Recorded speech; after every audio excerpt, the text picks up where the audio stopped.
day to each and everyone, especially to our instructor, Miss Idilin Tiliwik. So, my assigned topic is all about science as method and result. Science aims to measurable result through testing and analysis, a process known as the scientific method. Science is based on fact and not preferences or opinion.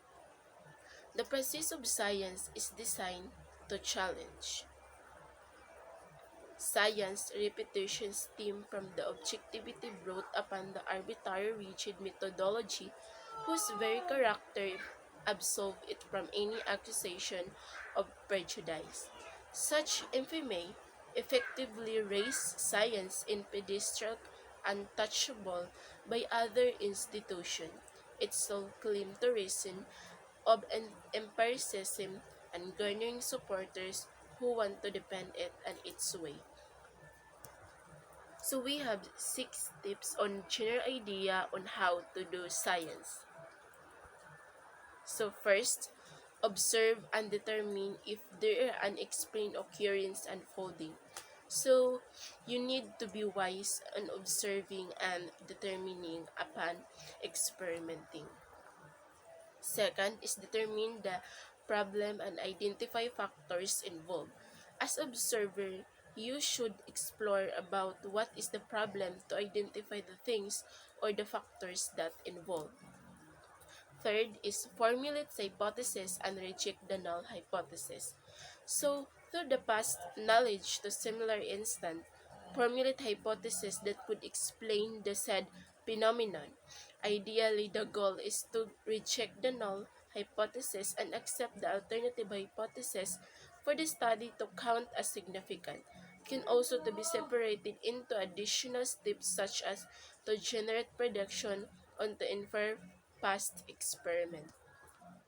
So fourth is conduct experiment. By setting up dependent into independent variables are trying to see how independent ones affect dependent ones. So the purpose of conduct research is to know or to measure about problems on that experiment, to see what is needed and to know what we are going to do.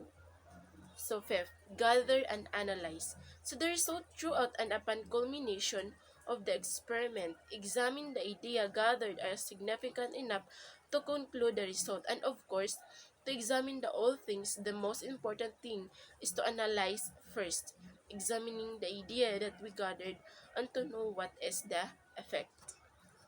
And the last one is formulate conclusion and provide recommendation in the case of others would want to broaden their study.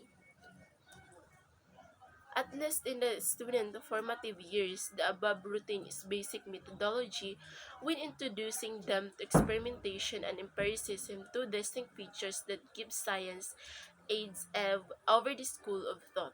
Throughout the course of history, however, there exists heavy objection in the scientific procedure. The line separating science and the so-called psychodesign becomes more muddled.